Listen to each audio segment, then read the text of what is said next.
So, kamusta po mga ka-Streetwise? Ako po si Takero Miyamoto at welcome po sa aking munting channel. So, mga kababayan, si Amy Marcos po, tumira na naman po ng tumira na naman ng utot ni Xi Jinping. Kasi po, meron pong panawagan si Amy sa kanyang kapatid sa pagpunta niya nga po dito kay Donald Trump sa USA. So, sabi nga po dito ni Amy, no? Puta, nag-advise pa talaga, no? Amy Marcos reminds Bongbong, don't sell out Philippine future in US trade deal. O, di ba? Puta. Alam mo, bago kasi Amy, no? Bago kami maniwala dyan. Well, actually, may point naman. Okay. May point naman sa Amy. Pero sana, bago kami maniwala kay Amy, na sincere siya dyan sa kanyang reminder kay Presidente Bongbong Marcos. Diba? Tanggalin mo muna yung ingit mo sa katawan, sa kapatid mo. Tanggalin mo muna yung galit mo sa katawan bago kami maniwala sa'yo. Puta, i-remind mo yung kapatid mo na wag sana ibenta ni BBM yung future ng Pilipinas sa trade deal kay Donald Trump. Eh wala ka namang ibang ginawa kundi siraan yung kapatid mo. So paano kami maniniwala sa'yo? Di ba? Kung pala to eh. O sabi dito, ito pa malipit to. Oh. Hindi pa siya tumigil doon. Senator Amy Marcos has urged President Ferdinand Marcos Jr. to push the Philippine interest during the trade talks with United States President Donald Trump. Okay? Trade must be a partnership, not a surrender, stated the senator. So ano bang surrender natin? Puta, West Philippines na naman.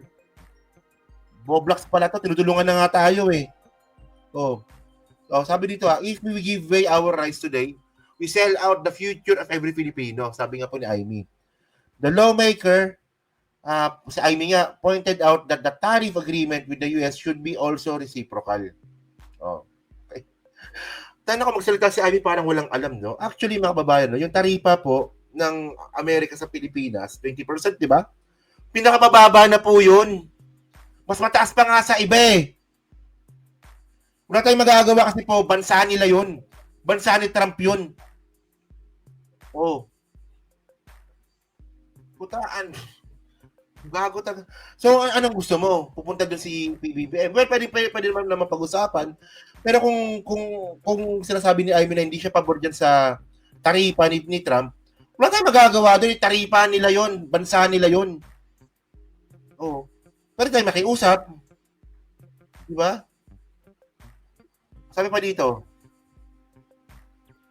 the US does not seem to regard us as a sovereign state, nor we see the value of any called treaty ally, she said. So, hindi rin nakikita ni Amy na tayo daw po ay sovereign state, no? Base daw po sa pagtingin sa atin ng Amerika. Bobo talaga. The senator said that it seems the US will impose the rate of 20% tariff on the Philippines, which has thought that it will be lowered to 10%. So, she also expressed the concern over US demands the agreement will be terminated if the Philippines enters into a new bilateral free trade agreement or preferential economic agreement with the country of concern. The senator stated that such demand is a patent disregard to Philippine sovereignty and independent rights to enter into international agreements. Oh. Actually, ang dami sinabi ni Amy, mga kababayan, tungkol dito nga po sa posibleng trade agreement nga po ni PBBM tsaka ni Donald Trump. Pero dun po sa gentleman's agreement, wala siyang pakialam. Di ba? Ang dami mong sinabi dito kay Donald Trump eh.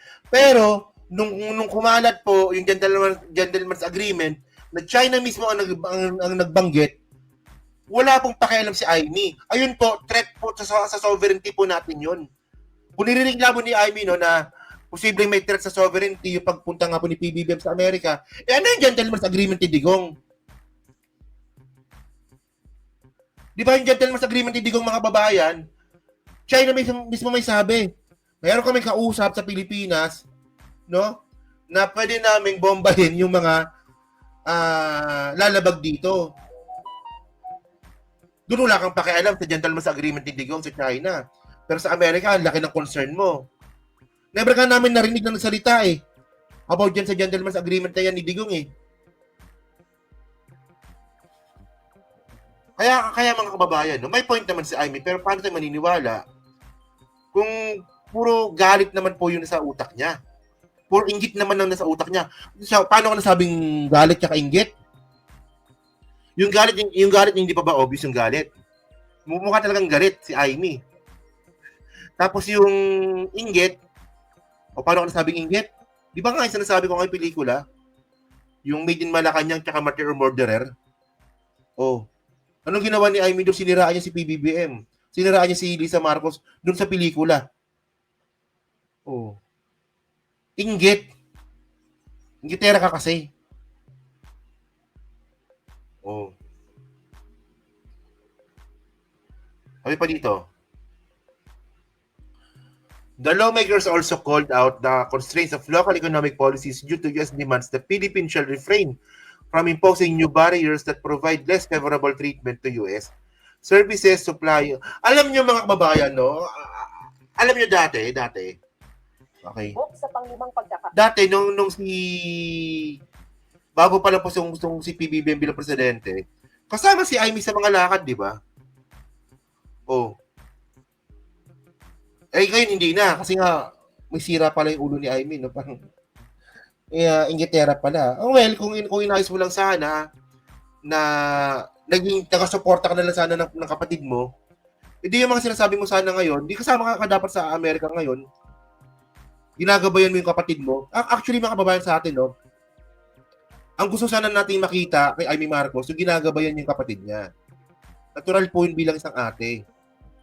Ako, ayun po talagang naisip ko nun, di ba?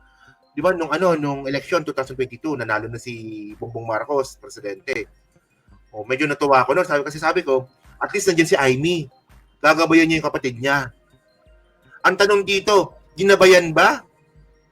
Ginabayan ba ni Amy yung kapatid niya? Hindi. Siniraan niya lalo eh. Siniraan niya lang. Naging pabigat pa nga siya dito eh. Oh.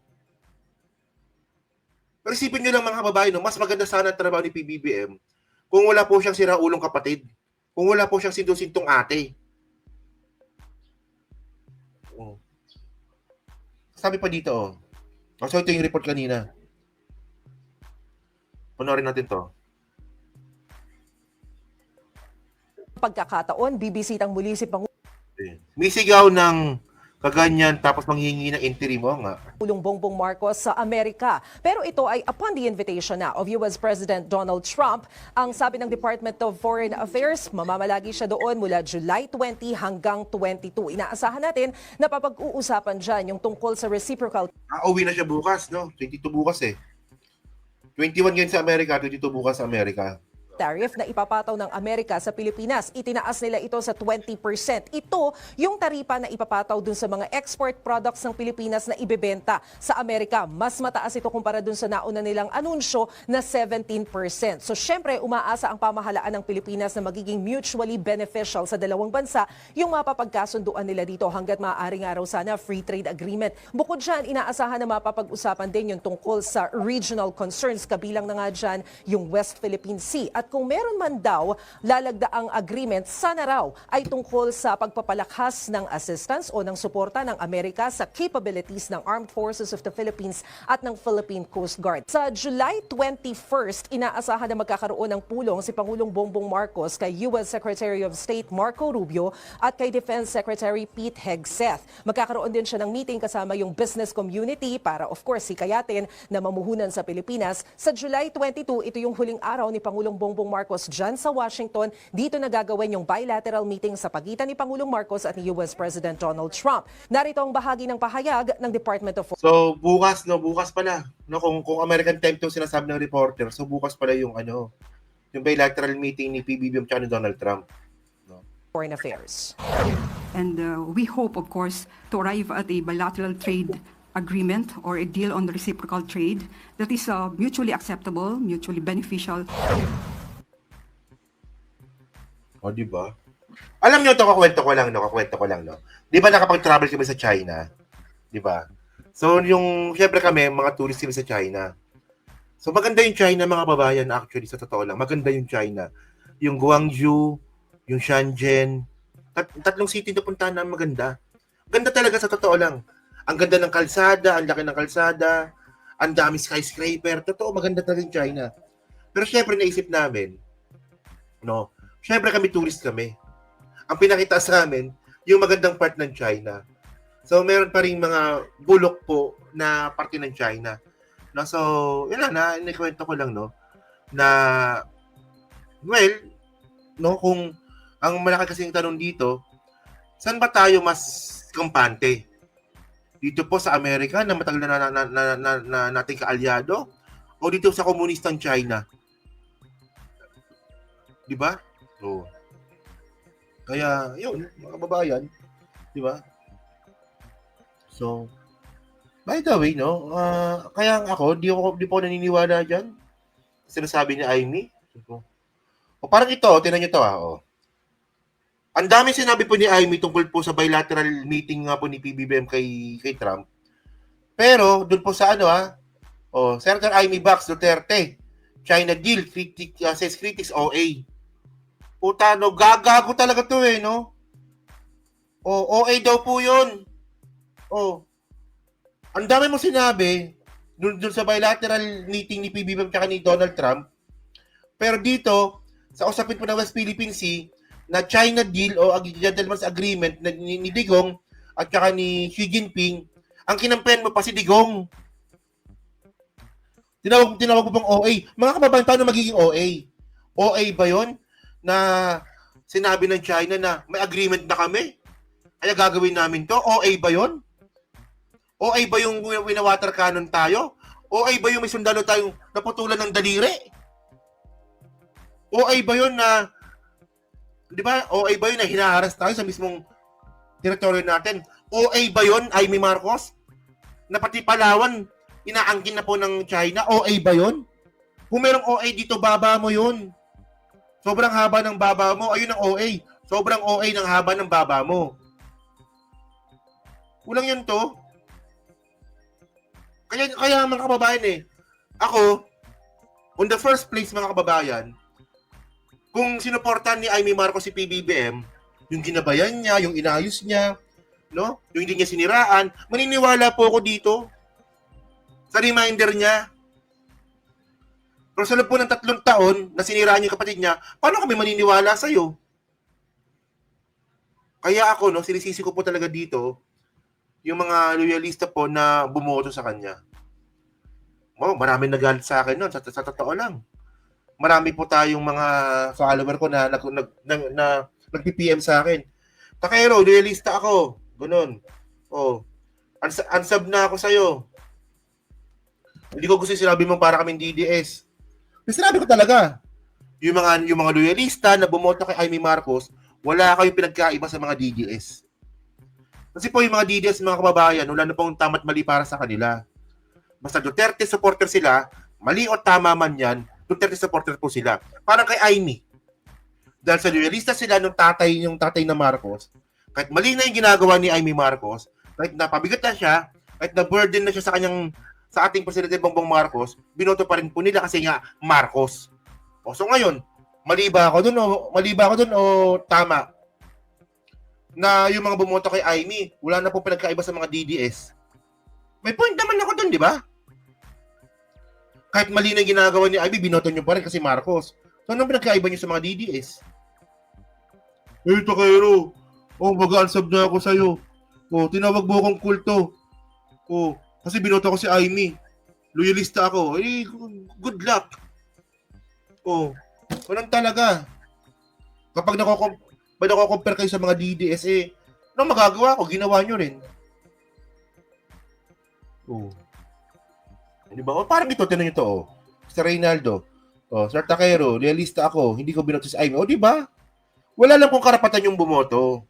Wala tayong problema doon. Wala tayong problema. Karapatan ng mga kababayan po natin iboto si Amy. Gusto nila yun Pero syempre, karapatan din po natin sabihin na para kayong para na rin kayong mga DDS. Dahil sa rason ninyo, na kahit mali-mali na ginagawa ni Amy, binoto nyo pa rin kasi nga po, Marcos. Kung karapatan yung iboto si Amy kasi gusto niyo, okay po yun. Pero, karapatan ko rin pong sabihin na para na kayong DDS. Ganun lang. Oh. Okay, si Kuya Pen nandito, no? Yun, no? So kayo mga babayan, no? So kayo po, no? Ano po masabi nyo nga po dito sa dito? Sa sinasabi nga po ni Amy. O, di ba? Kayo pa naniniwala ba, kay concern si Amy talaga o talagang bida-bida lang na naman ito? Di ba? Mary Jane Puertaliano, maraming salamat daw. So yun mga ka-streetwise na sa comment na po. Sa baba, binabasa ko po lahat yan. Siyempre, dyan po sa Team Replay. Palike po, subscribe. Hindi naman kalabisan pa, share na rin po na video po na to. So thank you mga ka-streetwise. Kita na lang ulit tayo sa susunod nating content.